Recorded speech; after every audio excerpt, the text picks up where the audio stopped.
Police in the Liberian capital have fired live rounds and tear gas to disperse a stone-throwing crowd trying to break an Ebola quarantine imposed on their neighborhood, as the death toll from the epidemic in West Africa hit 1,350. In the sprawling oceanfront West Point neighborhood of Monrovia, at least 4 people were injured in clashes with security forces, witnesses said. It was unclear whether anyone was wounded by the gunfire, though a Reuters news agency photographer saw a young boy with his leg largely severed just above the ankle on Wednesday. "I don't have any food and we're scared." Alpha Barry, resident. Liberian authorities introduced a nationwide curfew on Tuesday and put the West Point neighborhood under quarantine to curb the spread of the disease. "The soldiers are using live rounds," said Army spokesman Dylan Allison, adding, "The soldiers applied the rules of engagement. They did not fire on peaceful citizens. There will be medical reports if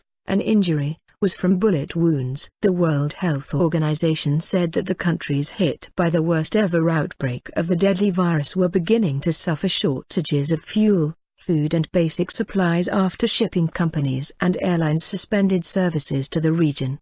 The epidemic of the hemorrhagic fever, which can kill up to 90% of those it infects, is ravaging the 3 small West African states of Liberia, Sierra Leone and Guinea. It also has a toehold in Nigeria, Africa's biggest economy and most populous country. Liberia, where the death toll is rising fastest, said its Ministry of Health warehouse had run out of rubber boots and bottles of hand sanitizer, essential for preventing the spread of the disease. Still struggling to recover from a devastating 1989 to 2003 civil war, Liberia recorded 95 deaths in the 2 days to August 18, the World Health Organization said. Since it was discovered in remote southeastern Guinea in March, the overall death toll from the outbreak has reached 1,350 from a total of 2,473 cases. 1 million in quarantine zones. Witnesses said the clashes in West Point started after security forces early on Wednesday blocked roads to the neighborhood with tables,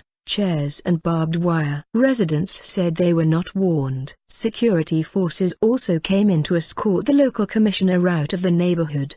They said attempts to isolate the worst affected areas of the country and neighboring Sierra Leone have raised fears of unrest in one of the world's poorest regions should communities start to run low on food and medical supplies. "I don't have any food and we're scared," said Alpha Barry, a resident of West Point who said he came from Guinea and has 4 children under age 13. In an effort to calm tensions, authorities on Wednesday started delivering tons of rice, oil and essential foodstuffs to West Point, residents and a government official said. The World Food Programme has begun emergency food shipments to quarantine zones where 1 million people may be at risk of shortages. The WHO has appealed to companies and international organizations to continue providing supplies and services to countries at risk, saying there was a low risk of contagion. Ladies and gentlemen, welcome to Klar TV from our studio in Münster, Germany. During the past weeks, the media repeatedly reported about protests in West Africa against the Red Cross and attacks on their employees. After Ebola helpers were murdered in Guinea, the International Red Cross admonished, I quote, "Attacks like this, with their origins in frustration and fear of the disease, are not acceptable." Now voices are becoming louder from Africa, which give a totally different picture. Today we want to let 2 of these voices speak out. Nana Kwame, founder and director of an architecture and engineering office in Ghana, wrote about the facts from his perspective on his Facebook page. I quote Nana Kwame. "People in the Western world need to know what's happening here in West Africa. They are lying. Ebola as a virus does not exist and is not spread. The Red Cross has brought this disease to 4 specific countries for 4 specific reasons, and it is only contracted by those who receive treatments and injections from the Red Cross. That is why Liberians and Nigerians have begun kicking the Red Cross out of their countries and reporting in the news the truth." Now the reasons, I quote Nana Kwame further. Reason 1. This vaccine-implemented sickness, being called Ebola, was introduced into West Africa for the end goal of getting troops on the ground in Nigeria, Liberia and Sierra Leone. Get troops to Nigeria and steal the new oil reserves they have discovered. Nana Kwame continues, describing how a reason was needed to get troops into Sierra Leone, to end the strikes of the diamond mine workers by force. With something like Ebola, it is now possible to send troops in order to get at the valuable resources of both countries. The third reason, I quote, "In addition to stealing Nigerian oil and forcing Sierra Leone back to mining, troops have also been sent in to force vaccinations, deadly Ebola poison, onto those Africans who are not foolish enough to take them willingly. 3,000 troops are being sent in to make sure that this poison continues to spread, because again it is only spread through vaccination. As more and more news articles are released like the one above from Liberia informing the populace of the US lies and manipulation, more and more Africans are refusing to visit the Red Cross. Troops will force these vaccinations upon the people to ensure the visible appearance of an Ebola pandemic. In addition to this, they will protect the Red Cross from the Liberians and Nigerians who have been rightfully ejecting them from their countries." And now the fourth reason. I quote Nana Kwame. "Last but not least, the appearance of this Ebola pandemic, should Americans not catch on, will be used to scare countless millions into taking the Ebola vaccine, which in reality is the pandemic. Ask yourself, if Ebola was really spread from person to person instead of controlled spread through vaccination, then why would the CDC, that is the US Center for Disease Control, and the US government still allow flights in and out of these countries with absolutely no regulation at all? We have got to start thinking and sharing information globally, because they do not give the true perspective of the people who are living here in West Africa." This from the Facebook entry of Nana Kwame. By the way, in the USA his Facebook page was banned already 2 days after this appeared. A second counter-voice testimony is the Daily Observer, the biggest Liberian newspaper. Amongst other things, the Daily Observer reported already on January the 8th, 2014, that a man had been arrested while trying to pour formaldehyde into a community well. He admitted that he had been paid to do this and that he was not the only one. Liberian public radio stations reported that at least 10 people in one community had died after drinking water from a well. The man also claimed that several water supply companies were involved with this, especially those companies who bottled mineral water for sale. He said the poison produced first symptoms similar to those of Ebola and then killed people. The Daily Observer also claimed to be informed about people dressed as healthcare professionals bringing Ebola vaccine into communities. After the injection, symptoms similar to Ebola would become apparent. A short time later, the patients would fall into a coma and die. After 10 children died immediately following immunization in one village, the next time the vaccine peddlers showed up, they were chased out of town. So these are two counter-voices to the mainstream media out of the areas directly affected by Ebola in West Africa. Consider this and form your own opinion. We close today's program with a well-known quote from Mahatma Gandhi, also found as the title on Nana Kwame's Facebook page. "First they ignore you, then they ridicule you, then they fight you, and then you win." Noguchi Memorial Institute of Research has released a report refuting the alleged Ebola outbreak in the country. In a press briefing in Accra, the Minister for Health, Madam Sherry Ayiti, said the report indicates that there is no Ebola outbreak in the country, neither is there any other deadly viral illness in the country. The news of the alleged Ebola outbreak in the country broke when a 12-year-old girl died due to some strange illness at the Konfanochi Teaching Hospital. This led to an emergency meeting and a later referral of the blood sample to the Noguchi Memorial Institute of Research, which is a medical research center with the capacity to testify to any suspected deadly illnesses in the sub-region. The report, which took 72 hours to be ready, says there is no cause for alarm as the country is currently free from any Ebola outbreak. However, the Minister for Health, Madam Sherry Aite, says in spite of this report, the ministry is leaving no stone unturned. Since the news breakout of the Guinea infection, we have taken some major steps to ensure that we are fully in control of our national program.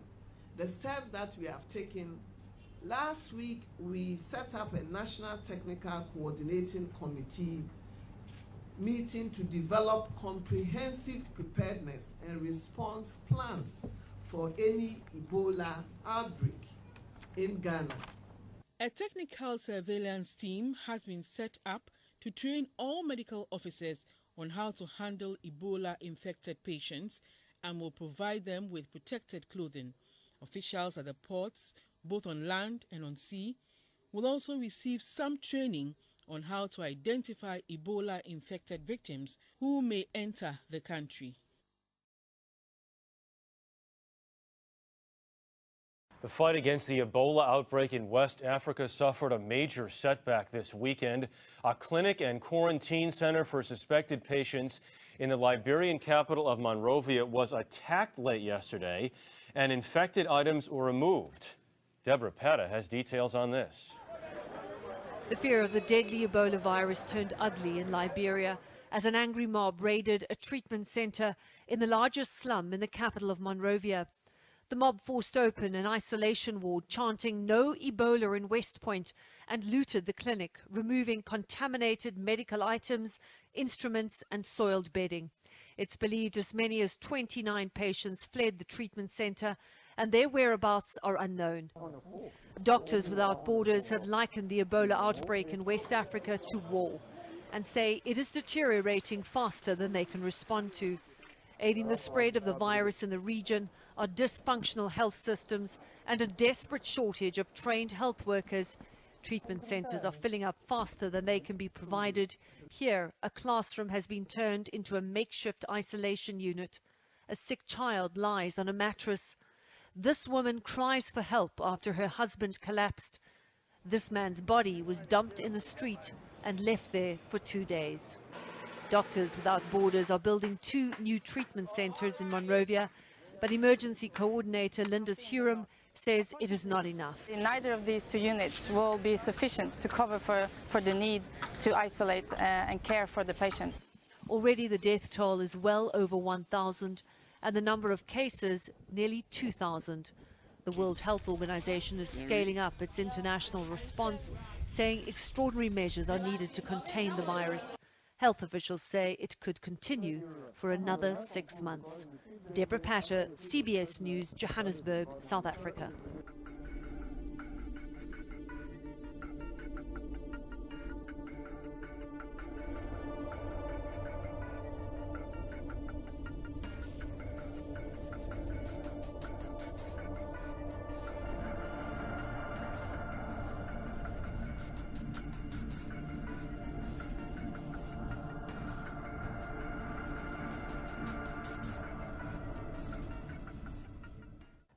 A new injection of private funding will target the Ebola outbreak in West Africa. The Bill and Melinda Gates Foundation announced today it will spend $50 million on the effort.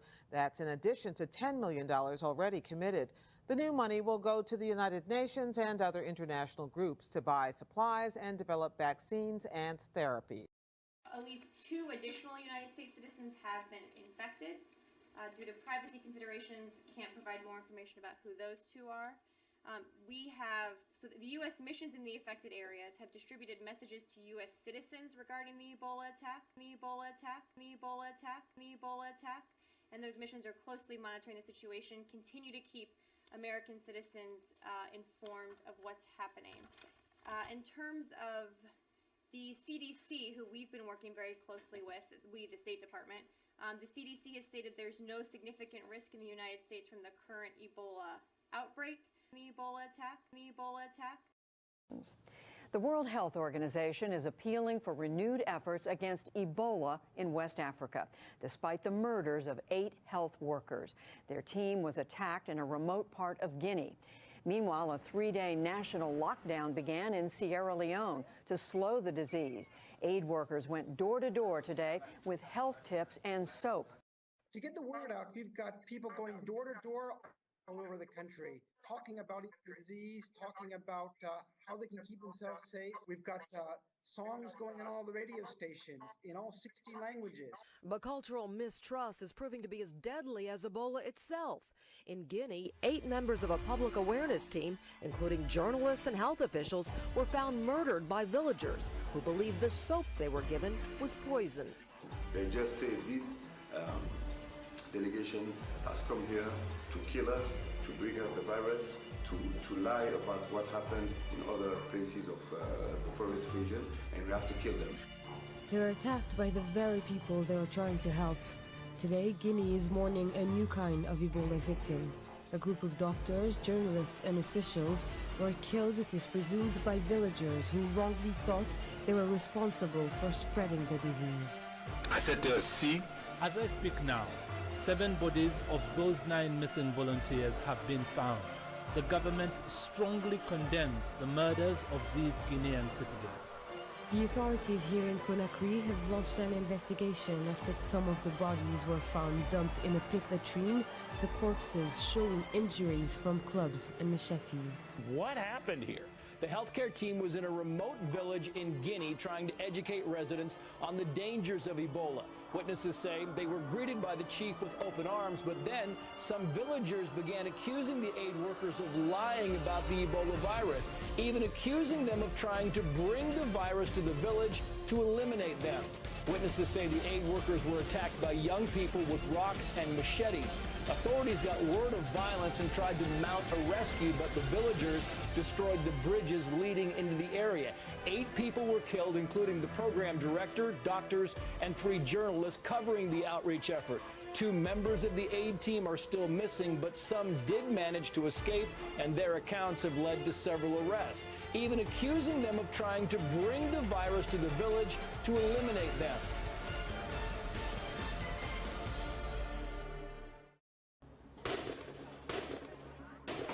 In nearby Kenema, the 3rd largest town in Sierra Leone, rumors about the virus have brought people onto the streets. A story is going round that Ebola is a hoax, a trick devised by doctors to steal people's blood. The rioters are trying to break down the hospital gates and rescue the patients inside. Now say this Ebola, now lie, not to Ebola. Now blood people they want. That's what you say.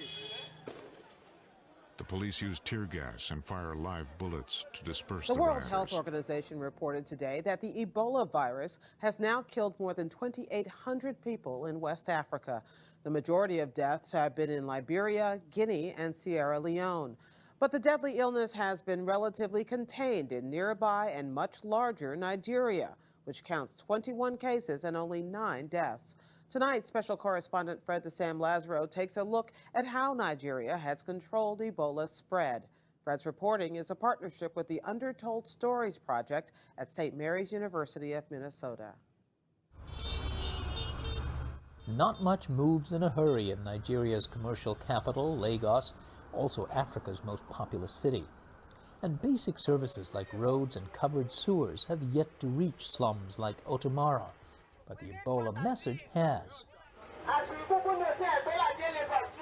What it is, where to report it, how to prevent it. You need to wash your hands. It is very, very important for you. Nigeria's Ebola response has been comprehensive in communities and the media. There's temperature screening at all the country's entry and exit points. Fever is an early warning sign. And extensive surveillance by public health workers. It's driven by sound epidemiology and the American consul in Lagos, Jeffrey Hawkins, says fear. One thing that people really don't want to hear is Ebola and Lagos in the same sentence. This is a city of 20 million people, and a major urban outbreak here could have been apocalyptic. But the response was quick. One early leader of that response was Babangida Fashola, governor of Lagos State, which includes the city. On this kind of job, Fear is always healthy. If you lose fear, something is wrong. Nigeria's response began soon after the first confirmed Ebola case in late July. A Liberian-American traveler fell ill at the airport in Lagos. His circle of contacts was limited to the health workers who cared for him, and then there were their contacts. One of them carried the infection to the southern city of Port Harcourt, causing a second outbreak. Within a question of just a few days, we had as many as 500 contacts that were being traced, just to cast a wide net and ensure that anybody that has potentially had any contact with a case, is under our purview, taking temperatures, asking them if they have any symptoms. Dr. Faisal Schweib of Nigeria's health ministry heads the Ebola Command Center. Everybody has a copy of the outbreak tracker. The response team includes several international agencies that have been in Nigeria for years fighting other diseases like malaria, HIV, and polio. They quickly redeployed. Dr. Nancy Knight with the U.S. Centers for Disease Control and Prevention says the CDC had earlier trained many field epidemiologists here. One of the things that's really helped to keep the fear in check and to keep it from turning into widespread panic has been the number of boots on the ground. We've had between Lagos and Port Harcourt more than 1,000 people that have been working on containing the epidemic. Despite Nigeria's many problems, sectarian violence, Boko Haram insurgents kidnapping schoolgirls, the country has a more developed public health system than its smaller neighbors reeling from Ebola. Having international experts on hand also helped reassure key political leaders like Lagos's governor. That helped a lot to make decisions and to communicate with all of the stakeholders, religious leaders, primary health care workers, school teachers, to reassure them that we could turn this around. The aid group Doctors Without Borders has trained health workers on handling patients, on using the airtight personal protective equipment. The group has built isolation centers in Lagos and Port Harcourt that would handle a fresh outbreak. For now, there's just one suspected case left. There's no panic, but there's still a lot of stigma surrounding Ebola in Nigeria. As outsiders, as a camera crew, we weren't allowed to go near contact tracers.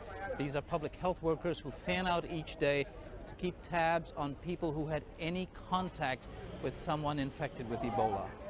Dennis Akaga knows firsthand about stigma. I lost the job while I was taking care of Justina. And he lost Justina, his fiancée, who was 2 months pregnant. On her first day on a new job, the 32-year-old nurse's first patient just happened to be that first Ebola case, the Liberian-American. Akaga too became infected, but he pulled through. Survivors of Ebola become immune and are no longer contagious, but that hasn't helped Dennis Akaga. Ebola is not a death sentence. I wouldn't have lost my job if they had been informed.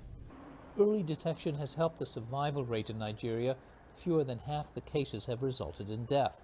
But the stigma only worsens the public health threat, says Dr. Dadil Nasia Waziri, who heads the contact tracing effort.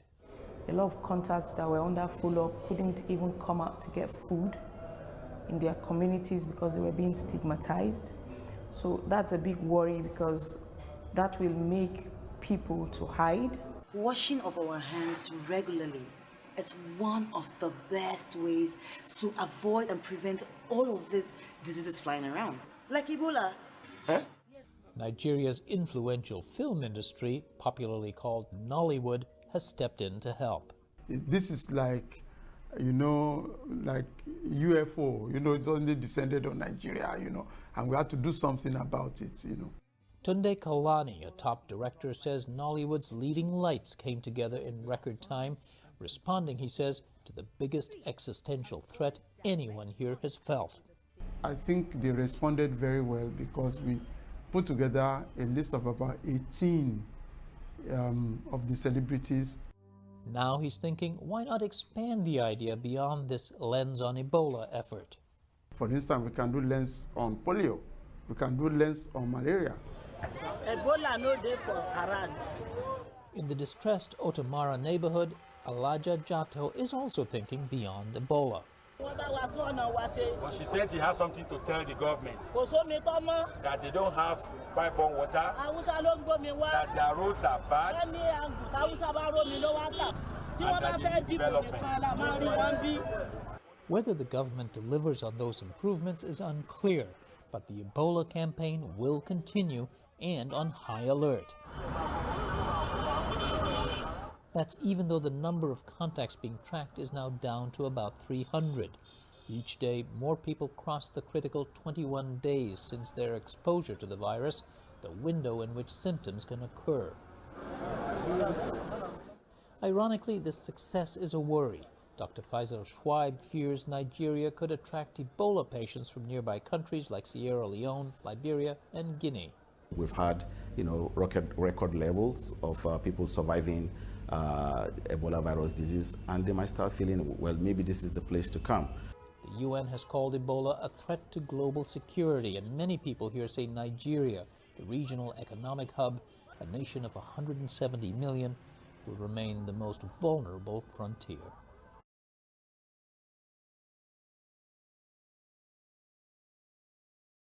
Yes, Bill Gates and his foundation, the Bill and Melinda Gates Foundation, or as I like to call it, the Bill and Melinda Gates of Hell Foundation. Let's be clear on this. Anything this individual is involved in, you can be sure there's a sinister purpose behind it. You can be sure it is only to benefit himself and his family. Let me tell you something about Bill Gates. He is in, as George Carlin said, the big club, and we ain't in it. Okay, you can bet that Mr. Gates has earned his seat at the table and is rubbing elbows with some of the most evil elitists on the planet. His sole purpose is to benefit off of our destruction. It's really that simple. Do you really think there are good intentions behind vaccines and GMOs when Mr. Gates is fully backing and funding these operations? And now he is at the forefront in private funding for the Ebola vaccine program. Why do you think that is? And speaking of GMOs and Monsanto, guess who is also directly involved with this Ebola vaccine campaign? That's right, the one and only, the infamous Monsanto. Considered by most to be the most evil, corrupt, destructive company on the planet, is involved with development of an Ebola vaccine. That's right. Monsanto has partnered with the Department of Defense, the DoD, to use a third-party proxy and partner of Monsanto, a little-known company called Techmira Pharmaceuticals Corporation. Is it really that surprising? Who better to aid in the creation of a Frankenstein vaccine than Monsanto? The seed money Monsanto will contribute begins at $1.5 million. The value of the deal has the potential to grow to an estimated $86 million. Techmira is a leading developer of RNA interference therapeutics, or RNAi for short. TKM-Ebola is their anti-Ebola virus RNAi therapeutic, and is being developed under a $140 million contract with the DoD. Techmira website, Pipeline, TKM Ebola. In March 2014, we were granted a fast-track designation from the US FDA for the development of TKM Ebola, our anti-Ebola viral RNAi therapeutic. The FDA's fast track is a process designed to facilitate the development and expedite the review of drugs in order to get important new therapies to the patient earlier.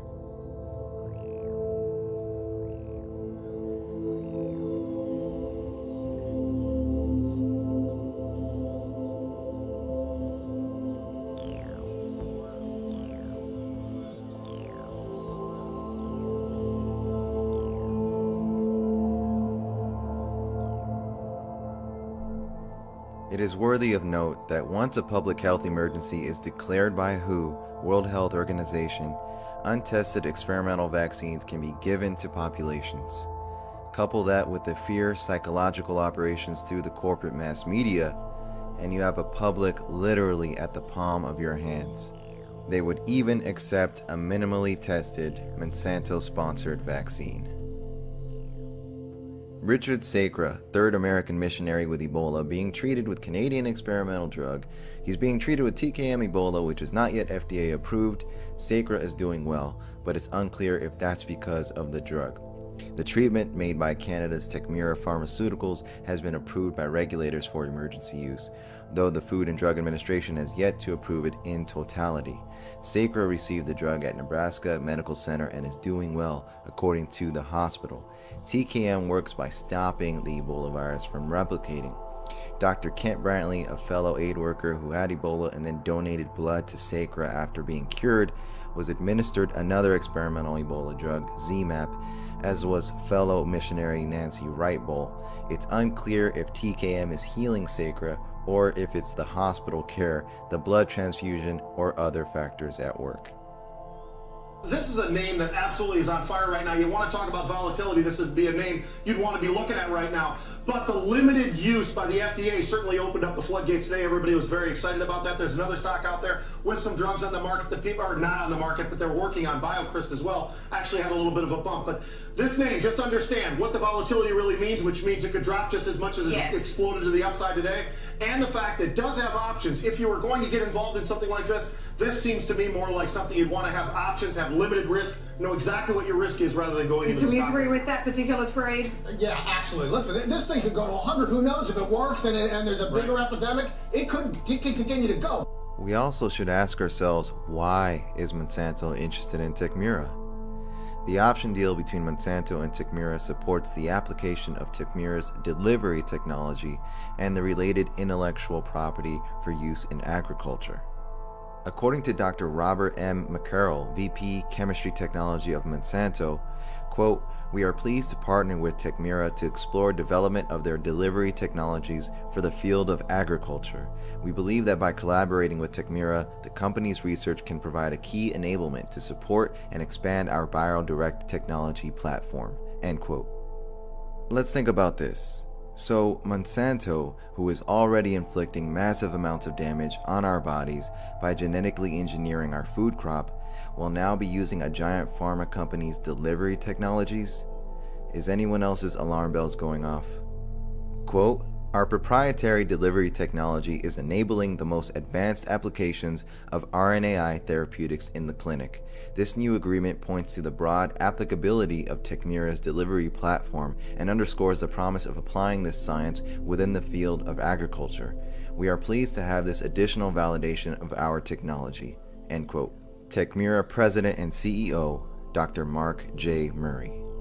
Like vaccines, when it comes to genetically modified crops and foods, we really have no idea of what the long-term effects will be on our bodies. With all of this insanity going on here with vaccines, GMOs, and the chemtrail and geoengineering program, it's really no wonder why so many people believe we are all part of one massive genetic experiment at this point.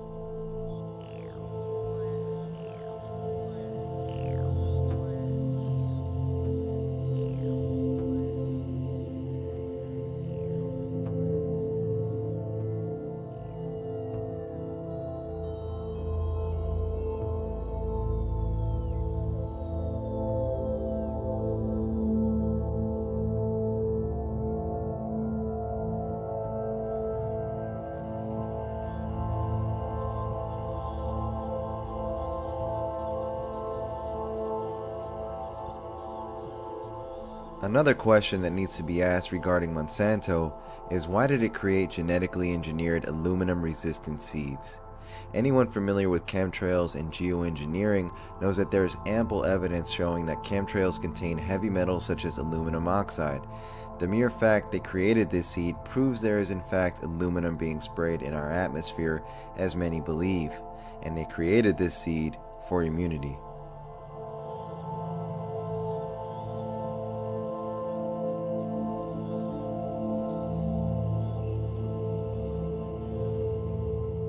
Neurologist warns aluminum and chemtrails could cause explosive increase in neurodegenerative diseases.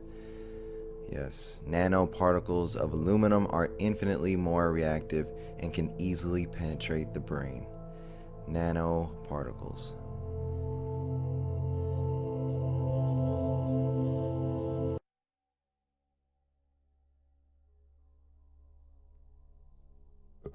just about everything we've been told about Ebola since the beginning of the outbreak in West Africa is wrong. The means of transmission, the incubation period, its persistence on surfaces, and even the available treatment methods have been systematically misrepresented.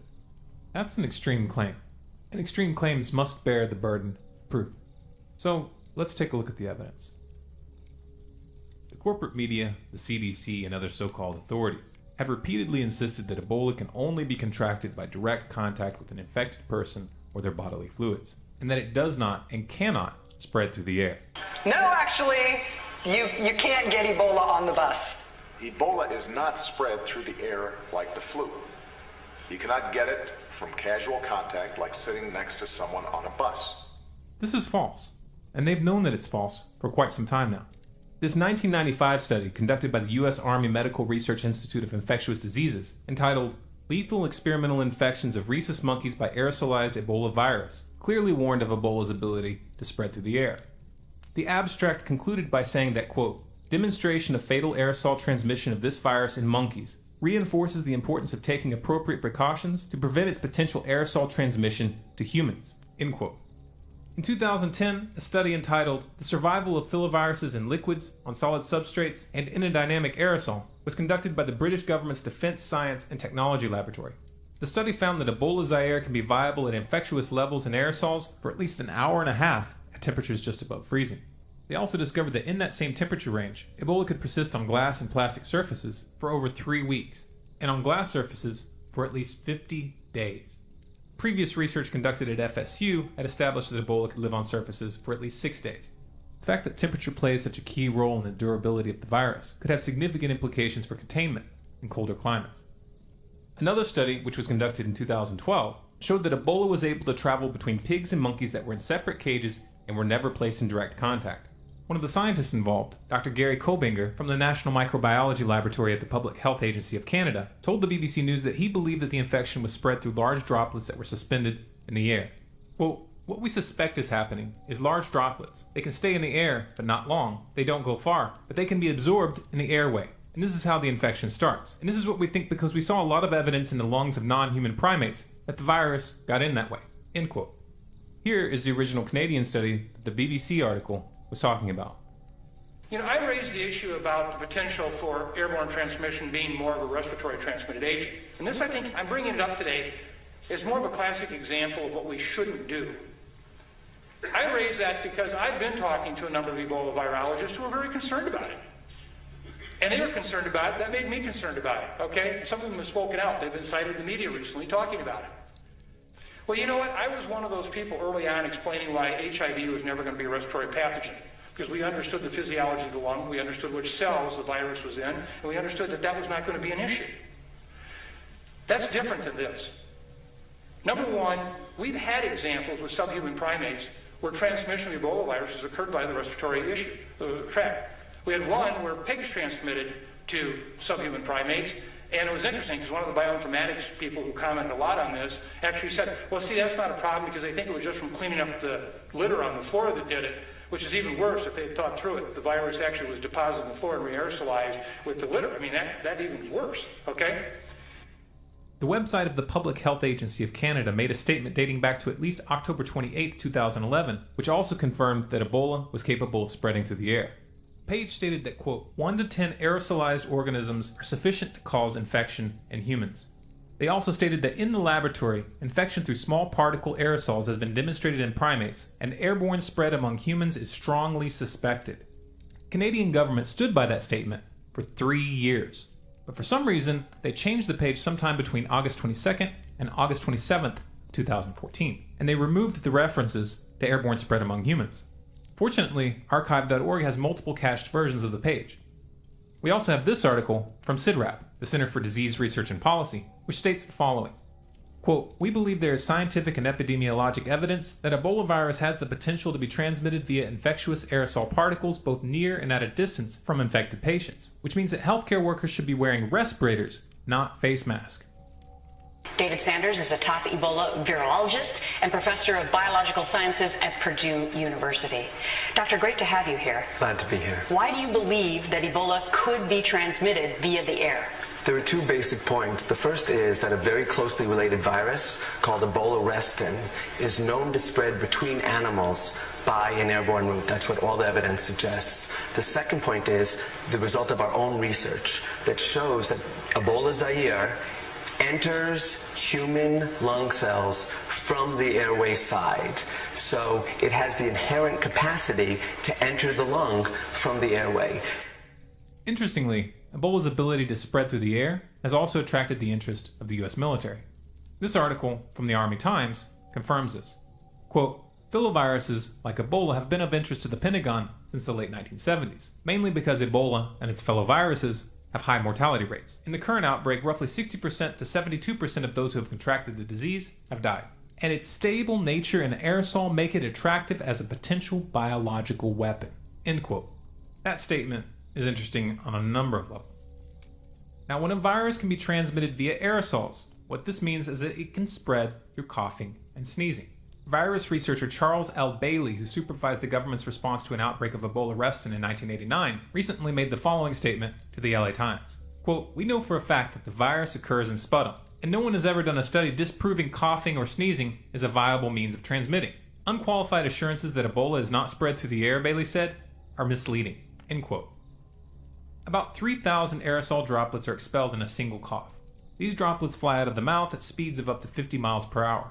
A single sneeze can expel up to 40,000 droplets. The vast majority of the droplets are less than 100 microns across. That's the width of a human hair. Many are so tiny that they can't be seen with a naked eye. Droplets which are 5 microns or less across can stay airborne almost indefinitely, as they are lifted and dispersed by airflow. When a person is sick, the droplets in a single cough may contain as many as 200 million individual virus particles. Now remember, in the original version of their page on Ebola, the Public Health Agency of Canada stated that 1 to 10 aerosolized organisms are sufficient to cause infection in humans. You might hear people downplay this risk by referring to the fact that current strains of Ebola don't actually cause coughing or sneezing. True, but does Ebola make people immune to the common cold, the flu, or seasonal allergies? It doesn't matter what triggers the cough or the sneeze. Even a smoker's cough would be sufficient to project infected aerosols. Now, I've reported on the fact that Ebola can spread through the air since the very beginning of the outbreak in Guinea. The reason I knew to search for the evidence that we ended up referring to is because in the 90s, I read The Hot Zone, and that book documented at least 2 cases where in-air transmission was suspected. You'll find these references on pages 91 and 316. In the middle of October of 2014, the CDC finally put out a document admitting that Ebola could travel through the air in droplets, and that it could last for several hours on surfaces. Of course, admitting that Ebola can actually be viable for over a month on surfaces would scare people, so telling the truth is out of the question. At this point, they claimed that these droplets could only travel 3 feet, but this 3-foot limitation is completely fabricated. A study conducted by MIT in early 2014 found that aerosolized droplets from coughs or sneezes can travel 200 times farther than scientists had previously believed. And scientists previously believed that the limit was 6 feet. So that's 1,200 feet. The MIT study demonstrated that the smallest droplets could easily span the entirety of a room and travel through ceiling ventilation units. The CDC's latest claims, on the other hand, are not based on any study. In fact, if you look at the CDC's own website describing how the flu is transmitted, they clearly state that it is spread through droplets as well. But on this page, they say that 6 feet is a limit. Furthermore, this half-baked backpedaling comes after 7 months of telling the public that the disease could not travel through the air at all. Hold on a second, I gotta take this call. Hello? Dude, the CDC changed their story again. The CDC did what? They changed their story about the droplets. Again? Yep. So it's how many feet now? They say it's 6 feet. Great. Great. Dude, is there a problem? No, it's... This video is taking me forever. I keep having to change things because they keep changing their story. Yeah, I know, man, but I really think you should update it. Okay, I'll tell them. The CDC now says that Ebola can travel up to 6 feet in the air. But this time, they really mean it. So feel free to go ahead and print out thousands of copies of our new poster. We promise we won't update you with the information that we already have that debunks it for a while. This is serious. There are people who are dead because they made the mistake of taking the CDC at their word. As of October 16th, 2014, 427 Ebola aid workers had been infected. By October 22nd, just 6 days later, that number had risen to 443. These are people who are following the official protocol. They They are wearing goggles and face masks, and they are covered from head to foot with plastic. The first Ebola transmission in the US was to a nurse who was wearing full protective gear as well. That should tell you something. Oh, they'll come up with excuses, they'll talk about mishaps and breaches of protocol. But the real answer should be obvious. Their protocol is wrong. Inconceivable! You keep using that word. I don't think it means what you think it means. When confronted with this evidence, you'll find that some people will respond by asking, if Ebola is really so contagious, then why hasn't everyone who spent time with infected individuals gotten sick? Well, have you ever had one person in your house come down with the flu without spreading it to everyone else? Of course you have. And your entire household wasn't dressed up in full protective gear, were they? This is actually a perfectly fair comparison. Scientists have a measurement that they use to describe how contagious a pathogen is. It's called the R0 or R0 number. The R0 for the seasonal flu is 1.3 on average. The R0 for this current Ebola outbreak has been estimated to stand at 1.7. The R0 number represents the average number of people one sick individual will infect. These numbers can and do fluctuate over time with environmental conditions, viral mutations, and public health response. In that context, keep in mind that Ebola's R0 number is where it is in spite of an extreme effort to contain it. This containment involves preventing Ebola patients from mingling with the general population as they do with the flu. Without these containment measures, the R0 for Ebola would be much higher. Now you'll hear some people downplay the danger posed by this Ebola outbreak by comparing the death toll in its early stages to more established diseases like the flu. This is broken logic. Ebola's mortality rate as a percentage of total infections is many hundreds of times higher than the flu. The only reason the flu has killed more people than Ebola so far is because the flu is already endemic. The flu is firmly established all over the globe, while Ebola has been historically limited to tiny regional outbreaks that burn themselves out in a matter of weeks or months. This outbreak in West Africa, however, has broken that precedent. It's not burning itself out like a grass fire, and containment methods that worked before are no longer working. Why? Though increased population density and modern transportation are certainly major factors, we now know that there is another significant variable which is contributing to the level of contagion. If you read news reports about this outbreak carefully, you will often see people referring to the virus as Ebola Zaire. This is inaccurate. The outbreak, which began in Guinea, is a new virus. In our previous video on the topic entitled Ebola, What You're Not Being Told, we reported on the fact that Ebola Zaire had mutated. But at the time it was uncertain whether this mutation was contributing to the unprecedented speed at which the disease was spreading.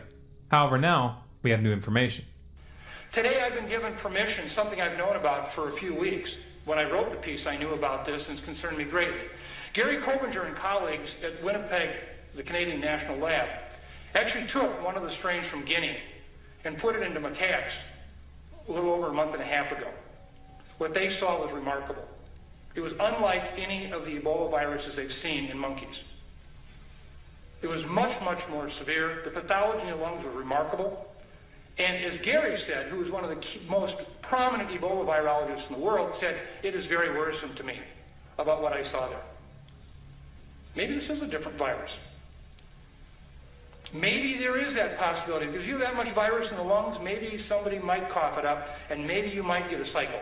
Now, I'm not saying that here to scare people. Plan B. What the hell are we going to do if we suddenly see the potential for transmission that might be respiratory in nature? Peter Yarling, chief scientist at the National Institute of Allergy and Infectious Disease, recently told reporters that he sees evidence that the new strain has mutated in such a way that it enables it to spread more easily. Quote, viral loads are coming up very quickly and really high, higher than they are used to seeing, end quote. What this means is that this new strain of Ebola replicates faster than previous strains. This makes it more contagious for two reasons. Because fluids and droplets from the patient contain more virus, and because the viral load most likely gets high enough to be contagious slightly sooner. And this new strain is continuing to mutate. A recent study found that new variants are rapidly appearing. And overall, Ebola is mutating almost as fast as a seasonal flu. Scientists agree that this will eventually lead to a meaningful adaptation. However, Gary Kobinger and Peter Yarling's findings indicate that it already has. This also means that the Ebola vaccines that are currently being developed may offer no long-term protection at all. Since the very beginning of this outbreak, we've been told that Ebola has an incubation period of 21 days, and that those who are infected are never contagious until they present certain symptoms, specifically a high fever. We now know that both of these assumptions are false. It turns out that the incubation period for Ebola isn't always 21 days. According to the WHO, 5% of those infected fall outside of this. As of October 14th, they now claim that 95% show symptoms within 21 days and 98% show symptoms within 42 days. But what about the other 2%? That isn't clear from their article. However, it might have something to do with the fact that some individuals can carry Ebola without showing any symptoms. This was reported in 2000 by the New York Times. I have personally heard from clinicians with a whole series of cases where people did not ever present through the entire time from the admission to the treatment center until they died that ever had a documented 101.5 fever. They never did. Well, now we have focused so heavily on fever for screening in our clinics and so forth. What if somebody presents and doesn't have a fever? What happens then when the media gets all over it and said, you told us there would be a fever, and you told us that, but now this patient's been found to really have Ebola but didn't have a fever. You didn't know what you're talking about. We either stop Ebola now, or we face an entirely unprecedented situation for which we do not have a plan. For the majority of this outbreak, Ebola's spread has been exponential, with the number of cases doubling approximately every 24 days. These numbers fluctuate, and this leads to some confusion. This is partly due to bad reporting. It is estimated that the actual number of infections is 2.5 times higher than the number of confirmed cases. And some witnesses claim that local health officials are deliberately fudging the numbers to avoid panic. As a result, depending on which source you refer to and when, you may alternately come away with the impression that the worst is behind us and the situation is normalizing, or that the crisis is just getting started, and that there is a real risk that the disease will not only become a global pandemic, but also become endemic. For example, in late October of 2014, the world breathed a sigh of relief following an announcement made by the WHO that the number of cases in Liberia seemed to be slowing. This news was enough to overshadow reports indicating that the situation in Sierra Leone was deteriorating, the number of cases in Guinea had begun to accelerate, and by mid-November, Mali was experiencing a new flare-up as well. It's also important to note that this reported slowdown came right after the WHO significantly altered their calculation method to only include data from each of the country's situation reports. But even with this questionable accounting, by November 14th, the rate of new infections in Liberia was already on the rise again. This according to a report by the UN. To put this into context, in August of 2014, when the death toll stood at 826, some scientists claimed that the outbreak was already starting to lose momentum. This optimism was obviously premature. I believe this will be an endemic disease. I think we will see peaks and troughs. And we have to be careful about the peaks and troughs. I've worked very closely with MSF over the past few months. And again, an organization that if anybody could win a second Nobel Prize, they should. And they have seen themselves this flash of cases, elimination of cases, shut down the clinic move, flash of cases, bring it back, shut it down, flash of cases, bring it back. We don't really understand what's going on in all that area. That's a huge piece. The operative term here is endemic. Will Ebola become established in enough places to put its complete eradication or even containment out of reach? That's what's really at stake here. Though many media pundits will hype up each case that lands in a first world country and squeeze every last bit of sensational reporting out of them, the real danger isn't likely to come from a few infected travelers from Africa that slip into the United States or Europe. In first world countries, when the infections are happening one or two at a time, the level of attention placed on each case is so high that containment is probable, even when you have epic failures like we saw in Dallas. However, the longer the epidemic in West Africa continues, the more likely it becomes that it will spread to developing countries. Countries in Africa, Asia, or Latin America. Consider, for example, what would happen if Ebola reached a crowded slum in India, or one of the densely populated ghettos of Mexico City. If West Africa was a can of gas waiting for a match to hit it, the rest of Central Africa is a tanker truck waiting for a match to hit it. And we don't quite get that yet. And there is no plan B. There is no plan B. How would we fight this if, in fact, this were to suddenly flare up in one of these cities along the belt in Equatorial Africa? What would we do? Could we fight it on two fronts? We can't fight it on one front. It should be obvious that in countries that are already struggling with basic healthcare and sanitation issues, Ebola would easily get a foothold and begin to spread. This would force the already insufficient aid effort to divide itself geographically, and containment would rapidly become impossible. Now, anyone care to guess what will happen if Ebola becomes firmly established in Latin America? Well, that constant flow of migrants across the southern border of the US would suddenly become more than a political football. Illegal immigrants don't enter through official channels. They don't pass through airport screening. Most either cross the border on foot or are smuggled in by men referred to as coyotes. The journey involves long stretches where dozens of people are tightly packed into trucks or vans, and when they arrive, they usually end up sharing small, overcrowded living spaces with other workers. Illegal immigrants do their very best to avoid attracting the attention of authorities. Aid workers attempting to identify and isolate the infected would have to contend with both language barriers and patients who are afraid of getting caught. The first clusters would begin in the poorest neighborhoods and spread out from there. Before it was even clear what had happened, the US would have a full-blown epidemic on its hands. As you can imagine, this would awaken latent xenophobia and racism on a massive scale. However, this fear and anger would be misdirected. Targeting immigrants won't do any good at all. If this virus is going to be stopped, it must be stopped in Africa. Now. Those who think that the US or Europe could brush off thousands of simultaneous Ebola cases are wrong. There are only 4 hospitals in the US with full isolation units capable of properly containing pathogens which can spread through the air. These facilities are located in Missoula, Montana, Bethesda, Maryland, Atlanta, Georgia, and Omaha, Nebraska. The current system simply is not ready for something like this. The danger here goes beyond the disease itself. People would start to panic long before Ebola reaches their city. Stock markets would also panic. Economies would destabilize, and constitutions and civil liberties would be suspended as governments scramble to contain the epidemic. In fact, people will be literally begging the government to take away their freedoms. The calls for complete militarized border lockdown and travel bans would reach a fever pitch. However, those calling for these measures would be caught off guard by what they get. In the context of the economic fallout that would accompany a true outbreak, countries like the United States, which are already sitting on powder kegs of internal division, inequality, and discontent, would almost certainly see widespread social unrest. If you think that this will all be handled in an orderly fashion, you might want to take a look at what happened during Hurricane Katrina.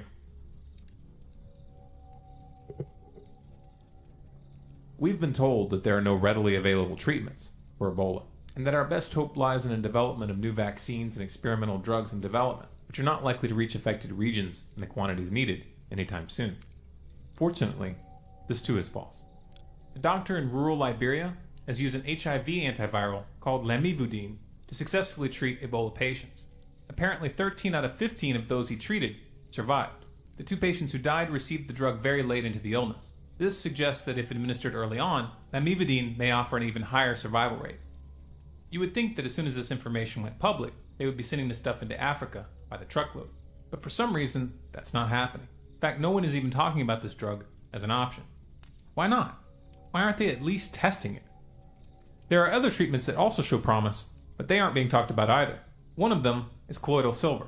A study entitled Interaction of Silver Nanoparticles with Tachyread Virus, which was conducted by researchers at the Applied Biotechnology branch of Wright-Patterson Air Force Base, demonstrated that silver nanoparticles are not only antibacterial, but are also antiviral. It inhibits virus replication within cells. The study specifically mentions the fact that the virus they tested with has a similar replication cycle to other important viruses such as filoviruses. Ebola is a filovirus. Additional studies have confirmed the antiviral properties of colloidal silver against hepatitis B, monkeypox, herpes, and even HIV. Now, obviously we have no guarantees, but if colloidal silver slows down Ebola's replication cycle even slightly, this would help improve the survival rate.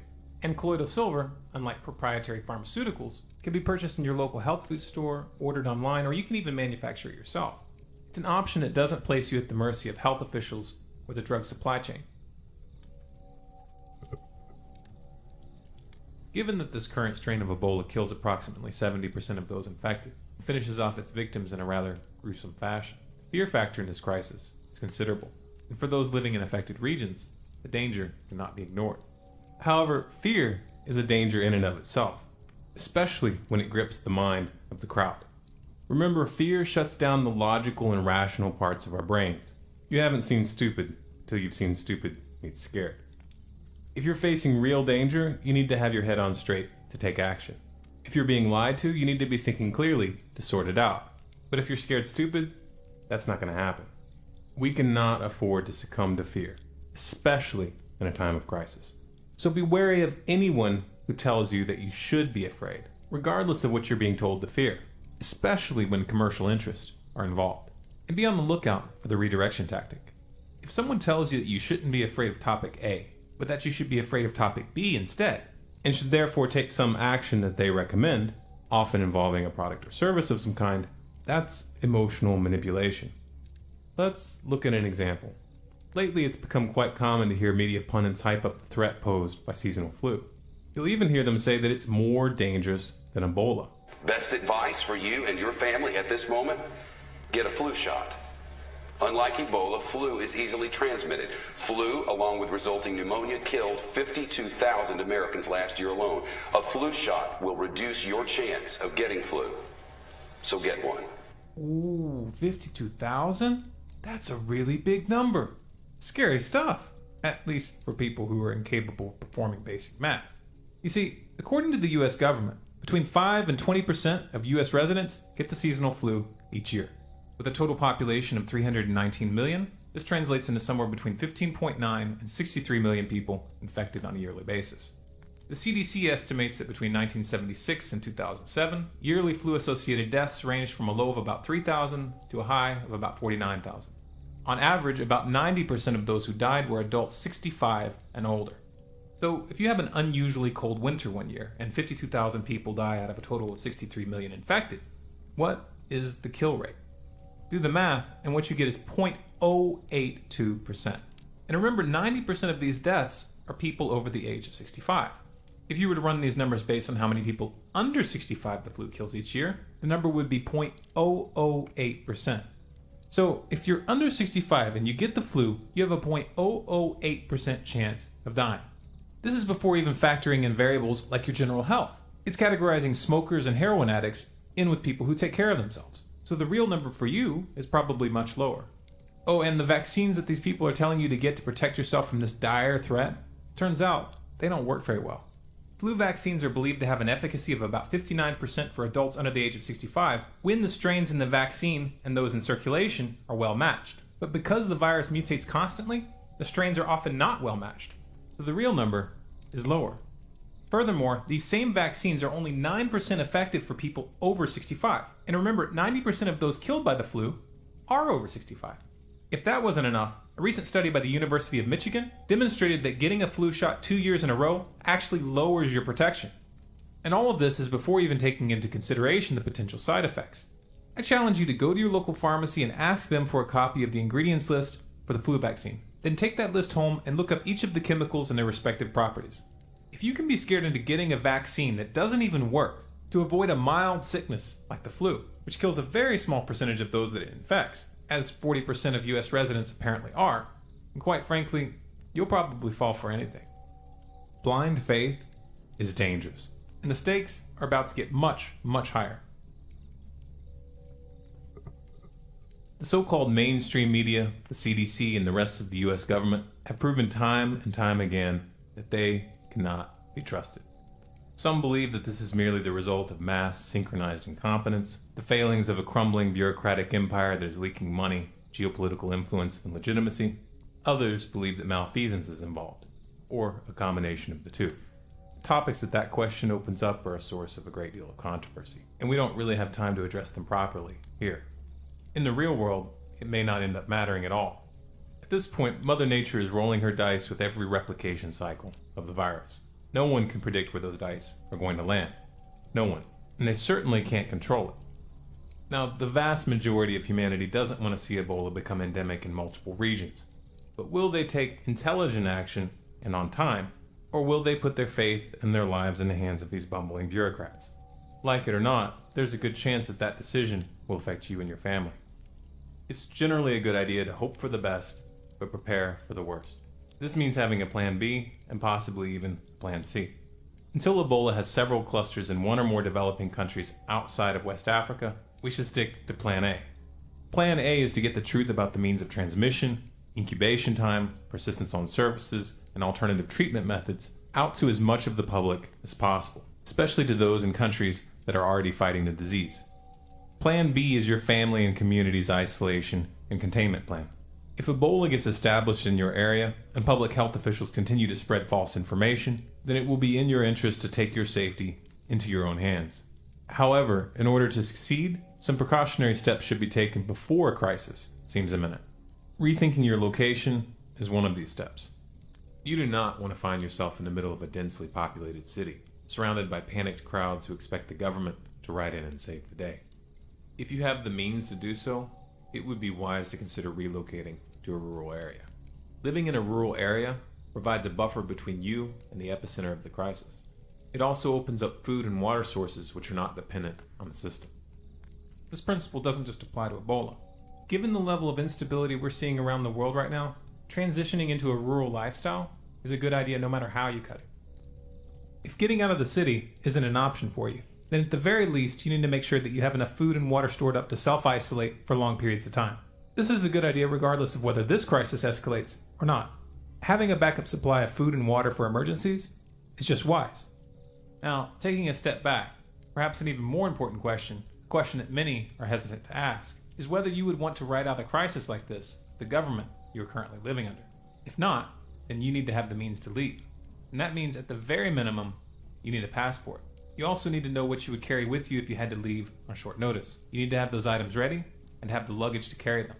If you've been planning on leaving your country, don't put it off. Getting established in a new culture and learning a new language is difficult and stressful. It takes a long time to get your bearings. Now, getting established in a foreign country is also very expensive, especially if you travel like a tourist, staying in hotels and renting cars. The financial component can put this out of reach for many people. There is, however, a way to get a foothold in a new country with minimal cost. There is a work exchange program called Worldwide Opportunities on Organic Farms, or WOOF, which enables you to spend months working in rural areas all over the world with room and board covered. This is interesting on a number of levels. It gets you out of the city, it gets you instantly immersed in the language and culture, and it gives you the chance to learn farming and construction skills. Now, no matter which location you choose, it is going to be in your interest to have those around you understand what is happening. The more people who know that Ebola can travel through the air, can persist for long periods of time on surfaces, can have an incubation period that lasts up to 42 days, and be spread by people who don't have a fever, and the more doses of alternative antivirals available, the better your community's chance of containment will be.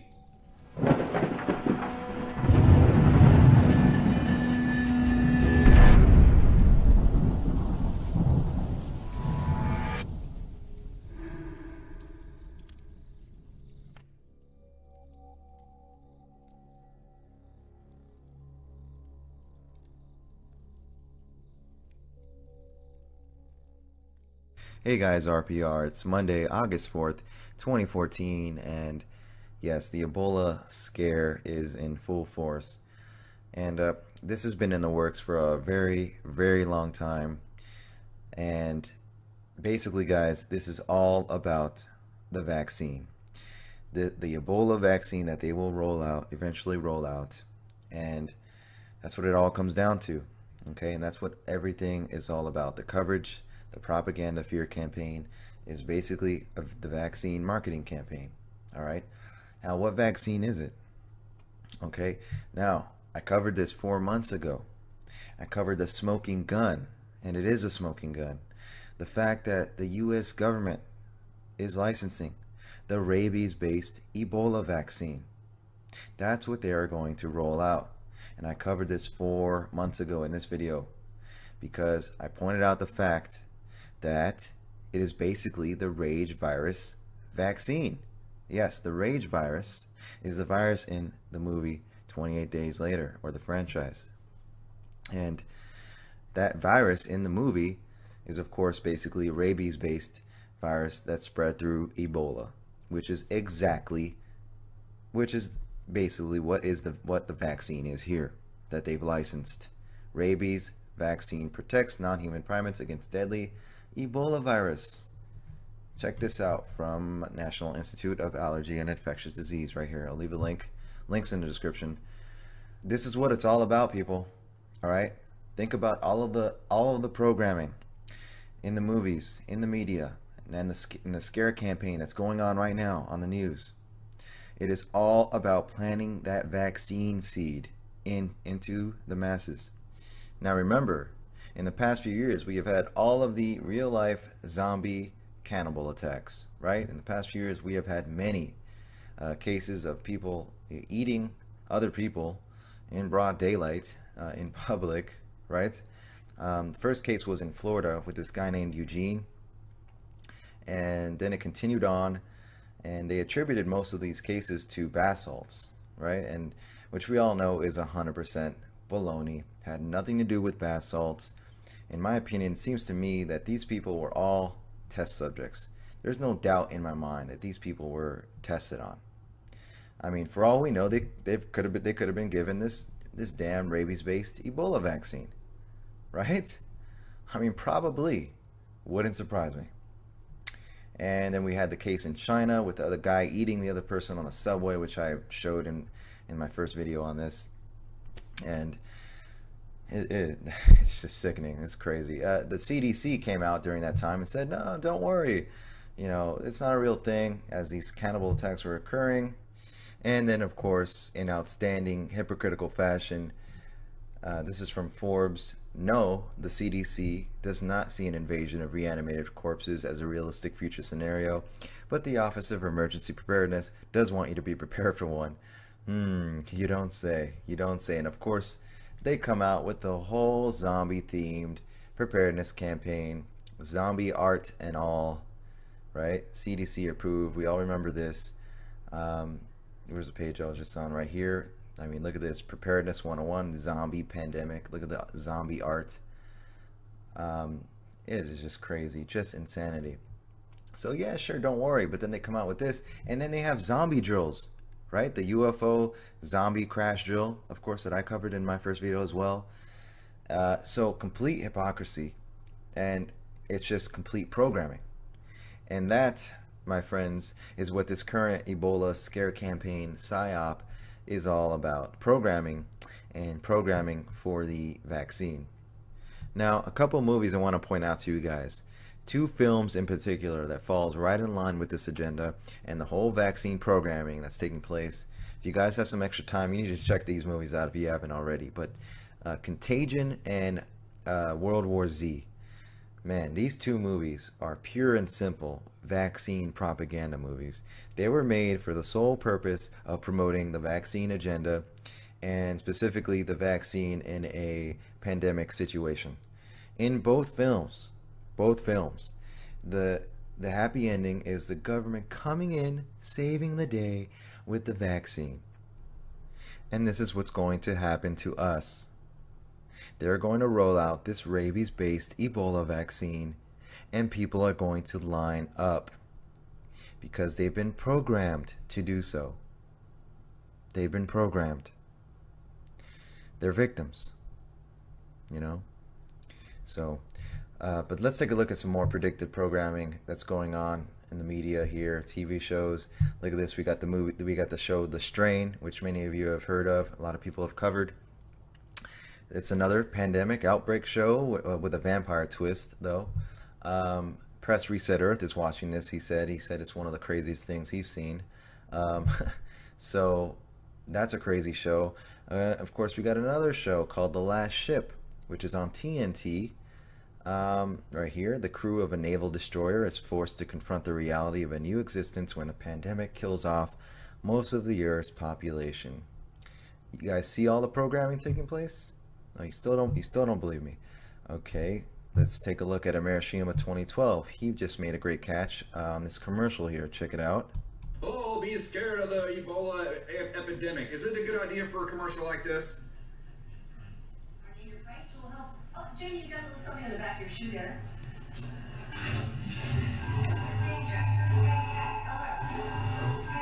Is this hysterical? Well, Progressive's a price tag free zone. We let you tell us what you want to pay, and we help you find options to fit your budget. Where do you say? Oh.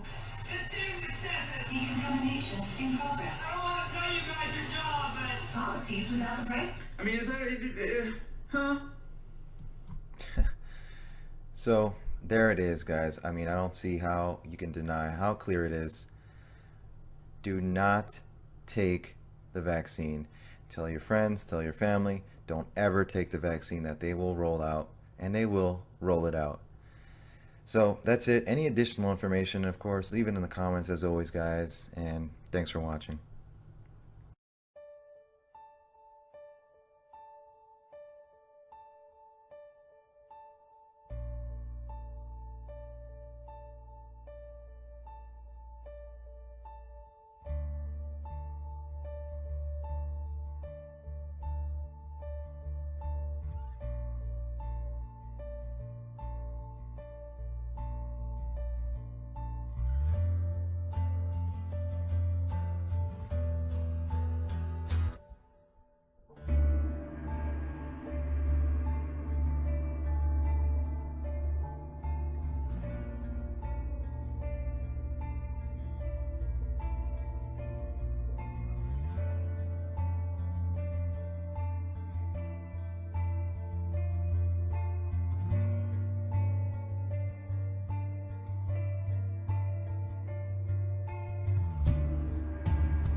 Hey everybody, Justin Wu Lee coming in. So all efforts to contain the Ebola virus in Africa have failed, and one of the workers has contracted the virus working with the victims down there. Now the infected worker is being brought here to the US, and for the first time ever, Ebola will be shipped in to the US. Check this out. There's nothing in particular that's going to be new or really different that they're going to get in the United States versus where they are. If there were specific things that they needed, it could have been flown there. Absolutely. You know, fly the equipment they need over there and treat this individual there. To bring them here is just ridiculous. This was purely because they wanted to bring these patients home to the United States. Is that right? Is that what drove this? You'd really have to ask them. It was their decision. But we are here to support the decision and to remember that I know that it creates fear in people, but I really hope that people's fear won't outweigh their compassion. We've got a real challenge in West Africa, and what we have to focus on is stopping the outbreak there. We will be able to stop it, but it's going to take supporting people, and that means that if people who are working on that response get sick, we care for them. Yeah, care for them there. Our problem, Doc, is the fact that all your protocol measures have failed there. So why are you going to bring the virus here? It's just asking for trouble, and maybe that's what they want. They've been wanting an excuse for martial law for some time now. What better way to do a little gun confiscation under the guise of quarantine? Oh, yeah. You know, one of the things, Dr. Frieden, that comes up, and you've been transparent about, is that lapses at the CDC recently, and there are lapses in hospitals as well with regard to infectious disease protocol from time to time. Oh yeah, you're just bringing it amidst our miserable failures to contain lesser problematic viruses. Yeah, just bring in the one that kills 90% of people that contract it while we're busy dropping the ball left and right. Apparently admitted by Mr. Yeah, let's fly in the Ebola virus to the U.S. That sounds great, doesn't it? Even in very good hospitals, as you know. Even the good ones are fucking up. There's a human element to this. So even with the best sort of intentions, Dr. Frieden, what kind of assurances can you say for sure that, you know, with regard to this patient or these patients, that there won't be other infections, that these patients won't somehow infect a healthcare worker or somebody else within the hospital? Are now reaching out to the federal Homeland Security Director for answers she says the president isn't giving. And to Texas now, where we're learning exclusively about a new health threat coming from illegal border crossers. The Border Patrol now worried about a virus outbreak. And ABC 15's Sabita Fergani is taking action to get that story in Texas. They're seeing crossers with contagious infections, and sources tell me right now, all that's separating the sick from the healthy, this caution tape, and agents tell me that's not enough.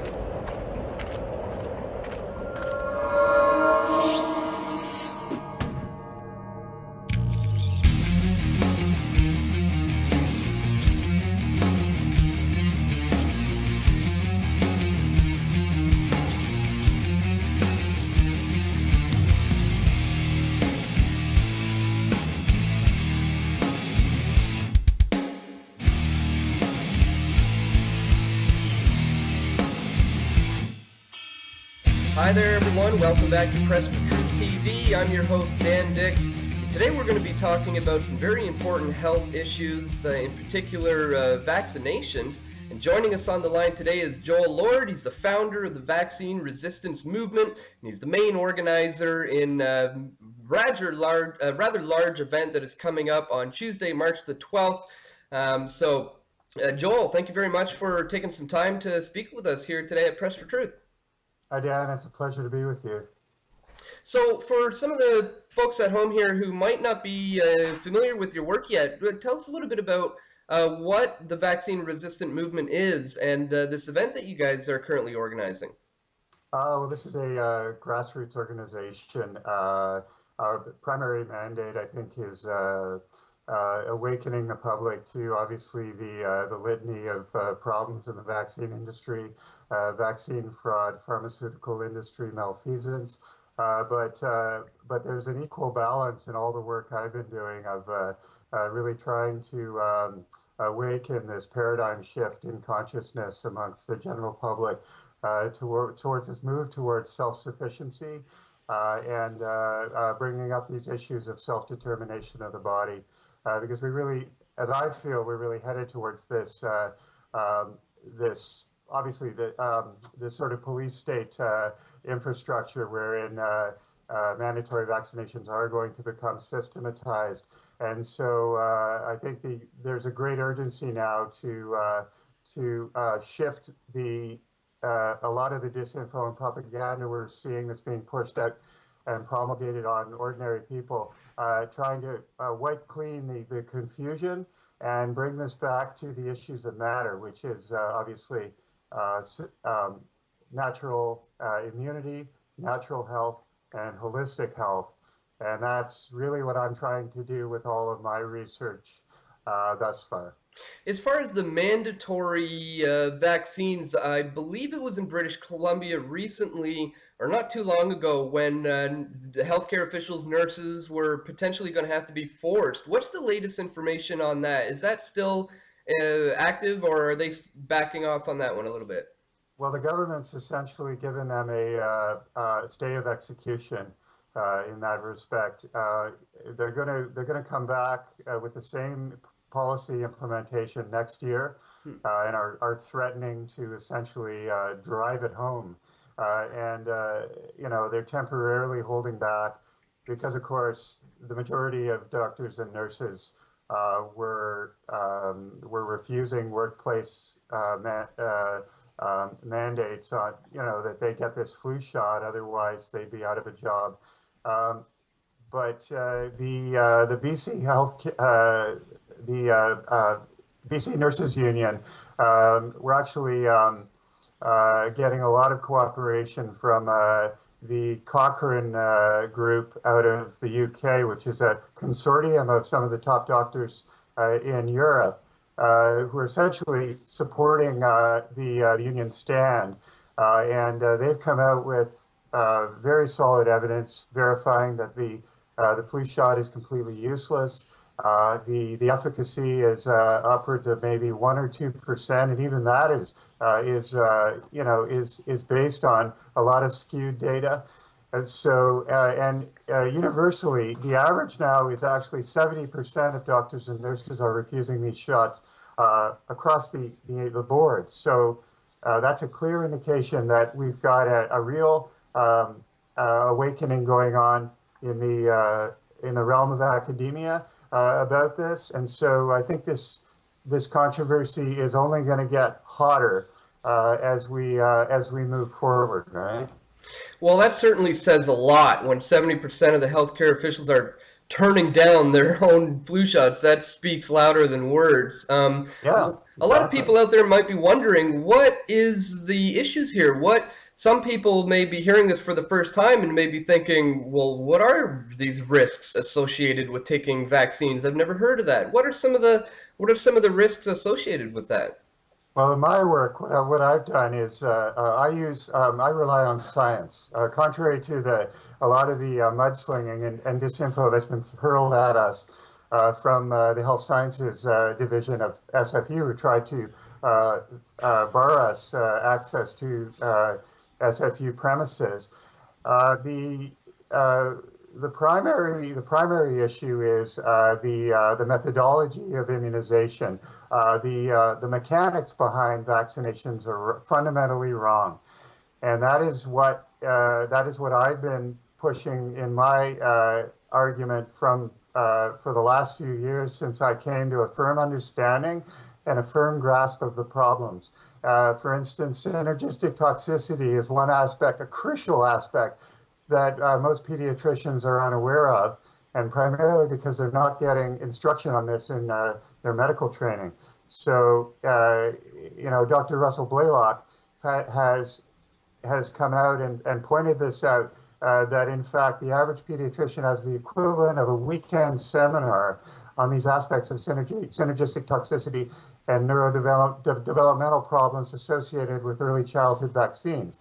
So what that means is, when you take a serum and combine two metals together, for instance, thimerosal mercury and aluminum, and put them together in a vial, and inject that subcutaneously into the bloodstream, what happens is that you get a synergistic reaction, which creates a toxic firestorm in the bloodstream.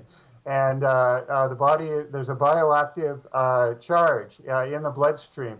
So there's a chemical reaction that occurs whereby these metals are drawn deep into areas of fatty tissue in the body, which so happens are the most concentration in a baby's body is the brain and central nervous system and primary organs. So what's happening is that this aluminum which acts as a coagulant, is binding with these other toxins, accelerates neuron damage. So you're seeing what's called dead motor neurons in the brain, which triggers a host of neurodevelopmental problems such as autism and the litany of other problems associated with autoimmune dysfunction. So when you explain this to a parent in layman's terms, it's really about the dangers of timing and synergy. And so that's really what I've tried to do, is to make this palatable for parents and break down the wall of disinformation and the technical complexity of the research, and breaking it down into brass tack terms that they can understand. So now you have organized this huge summit to break it all down and to give people the information. So for people who might be interested in attending, and I'm sure this is going to gain a lot of attention all across the nation on Tuesday, what can people expect from this summit? Who are some of the speakers going to be there, and what are they going to be discussing? We have Dr. Tetiana Albochanik on board. She's flying in from the United States to join us. She's going to be entering a media circus. But I think she's ready for it. She's a top immunologist who was weaned in academia. She's a PhD from Harvard and Rockefeller University. So what that means is that she actually comes from the realm of scientific, the bastion of scientific research. She came out and she had an about face midway through her career and realized that the industry is in fact broken, and that the immunology, which is the science of vaccines, is actually eminently flawed, and that it is antithetical to natural immunity, and therefore she has returned to the understanding that the only way to strengthen natural immunity is by reliance on natural products, and getting back to what our ancestors understood. And I think that dovetails precisely with what I'm doing. So she'll be with us. We also have a mother of a vaccine-injured child who actually died of vaccine injury. And April Renee will be joining us from the States, another powerful speaker. Further, we have Gary Tunsky, who's a leading cellular disease specialist and naturopath extraordinaire, who has a balance of understanding that will blow the minds of people in the theater. because he's an eloquent speaker. He's gone deep into this area of synergistic toxicity. No one breaks it down better than Gary Tunsky. So he's an invaluable part of this discussion and debate. And lastly, we're going to have Niels Ed Miller chiming in from New Mexico, who is the leading researcher in the area of vaccines. He's been at it for about 20 years, and he's very excited to be with us.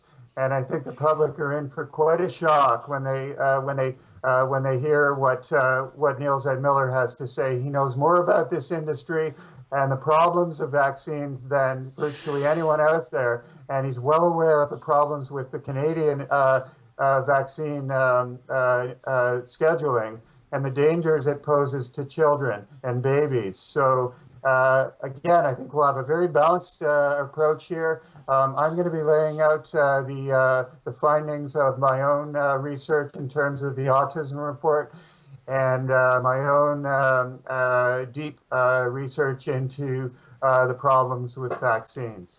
So sounds like you guys got an amazing event lined up, lots of incredible information. Right. Lastly, Dan, lest we forget, we're going to have a roundtable with parents of vaccine-injured children, and we're documenting everything. So this is going to be an historic event in the sense that these parents are going to come up and they're going to share their stories intimately in a roundtable setting, which has never been done before in a conference setting. So I believe that they will raise the level of reasoning and understanding here beyond anything that the public has ever seen before. Well, that's just information that simply can't be denied. So that's very interesting. Glad you're going to be documenting that as well. Now, yesterday you did a press conference with some of the mainstream media. How are they looking at this right now? What's their take on the summit? Well, they're completely one-sided. I mean, I've had several interviews with journalists who've made their minds up from the start, and clearly they're being muzzled by their editorial staff or whatever the case. We're not surprised that they're still they're pushing this. They're trying to inflame the controversy and make this whole story about about some idiotic radical fringe group character who's been throwing a lot of allegations about us, calling us incredibly dangerous, but he also by the same token called us incredibly powerful. So it's a very strange sort of balance, and I'm really just trying to take the high road here and continue to really ride on the momentum that this is creating. And it's a gift horse that's going to bring more people from around the country to a level of awareness that will. We just want to get the issues forward, and all I care about here is the truth. And I think we've gone from being a local a local conference with maybe 100 people to an environment where potentially we're going to see hostility. I'm told the police are going to be on hand. We're going to have loaded with security staff. Apparently, they're organizing means of getting keynote speakers off stage in the event of some sort of threats posed in the theater. So I never expected it to reach this level, but I'm ready for it. And we're going to feed the work. We're going to walk into an electric environment, and we're going to try and maintain a professional poise and presentation here. Well, all you're doing is presenting information, and people have the right to hear the other side of the story here. So I think it's great what you guys are doing.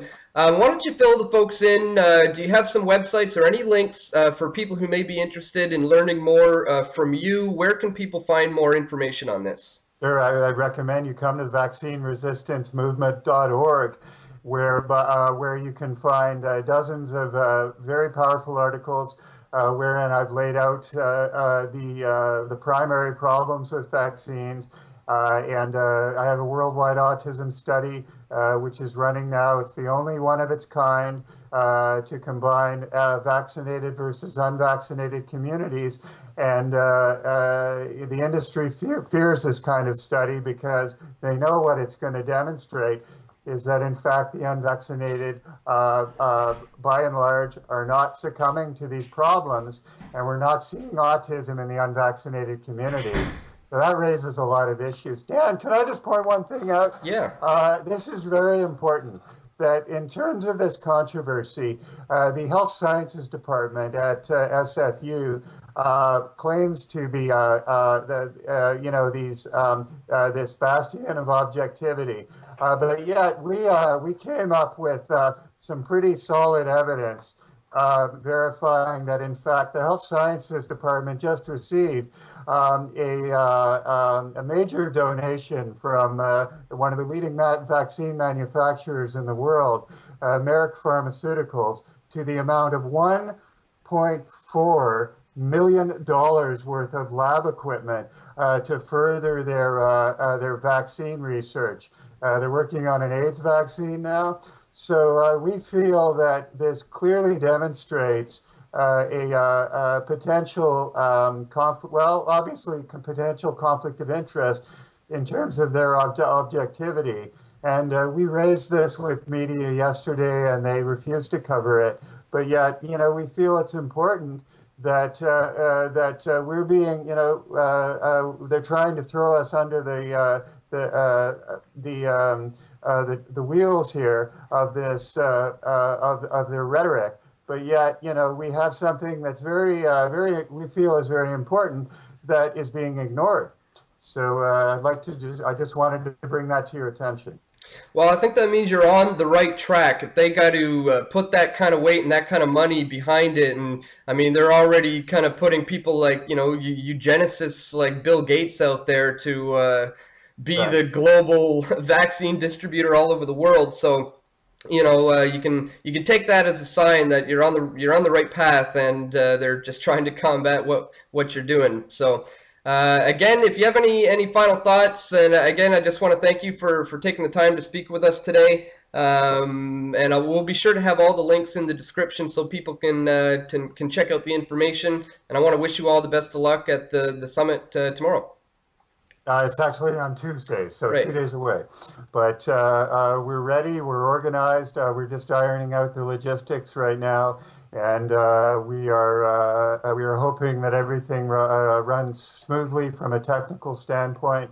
And even if we have to wade through, picketers at the door, we'll take it in stride. We're going to have our cameras present as well. So the more they try and block the freedom of expression here, and the balanced positioning of views, I think the more they're going to really bite off their own heads here, and the more they're going to force the public to really stand up and become more aware of what's going on.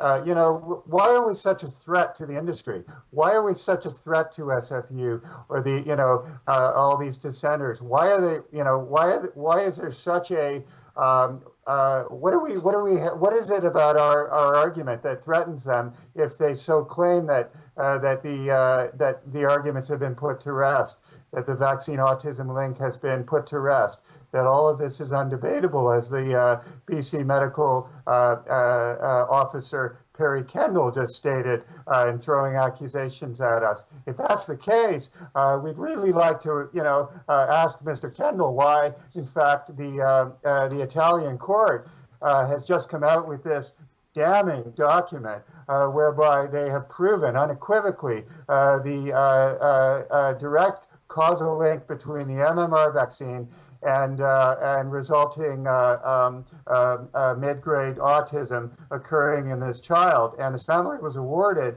a large sum of money for it. So the industry is trying to sweep this type of study under or this type of finding under the rug. And we are going to try and level the playing field here and enable the public to hear the truth without fear of censorship or recrimination. Well, I'm very glad that you guys are going to be working to get to the bottom of this. I'm currently working on getting a few PFT correspondents to potentially cover the event as well. So we'll be sure to keep the folks up to date with all the information, what's coming out from the summit. So again, Joel, I want to thank you very much for joining us today, and I wish you the best of luck. We look forward to seeing what comes of this. Thanks, Dan. Can't wait till Tuesday. We're very excited. Yeah, man. Keep up the great work. It needs to be done. Thank you very much.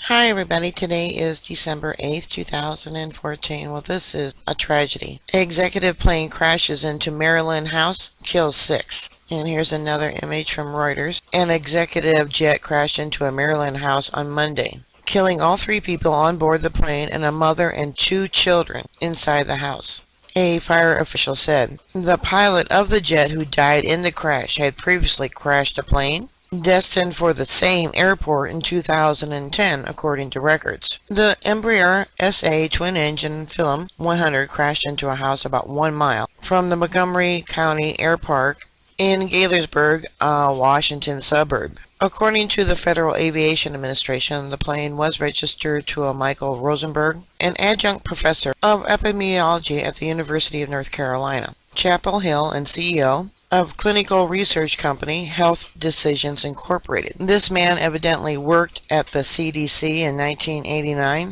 Could this be the same research group in North Carolina that is currently working with GlaxoSmithKline, I think it is, to develop a Ebola vaccine? In 2010, Rosenberg crashed another airplane near Monday's wreck site, although there were no injuries at that crash, according to the National Transportation Safety Board records. The 2010 accident occurred at Montgomery County Air Park, also Rosenberg's destination, on Monday, when he lost control while landing and crashed into trees, according to records. Monday's crash killed Rosenberg, who was piloting the aircraft, and 2 other people on board, as well as a mother and 2 children in the home, Montgomery County Fire and Rescue spokesman said on Twitter.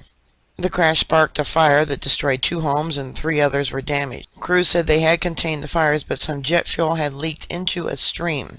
The plane had departed from an airport on Chapel Hill campus at 9:30 a.m., an NTSB spokesman told a news conference on Monday night. Investigators who were expected to be on scene for up to 7 days will examine the experience and training of the pilot, weather factors, engine condition, and interview the aircraft controller who handled the attempted landing. NTSB spokesman Robert Sumwalt said, "They will also look into a possible bird strike.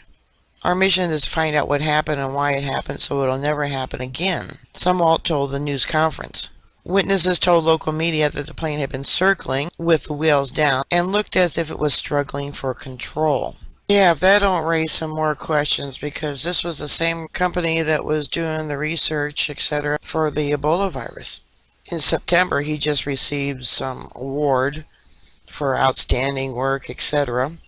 Yeah, really suspicious, and that's terrible. A woman and her 2 children dying in this plane crash. I believe the woman that was killed was Marie Jamel and her 1-month-old son and a 3-year-old son. Just terrible. Alright, put your thoughts and comments down below. Bookmark my site. I'll keep you up to date. Please stay safe.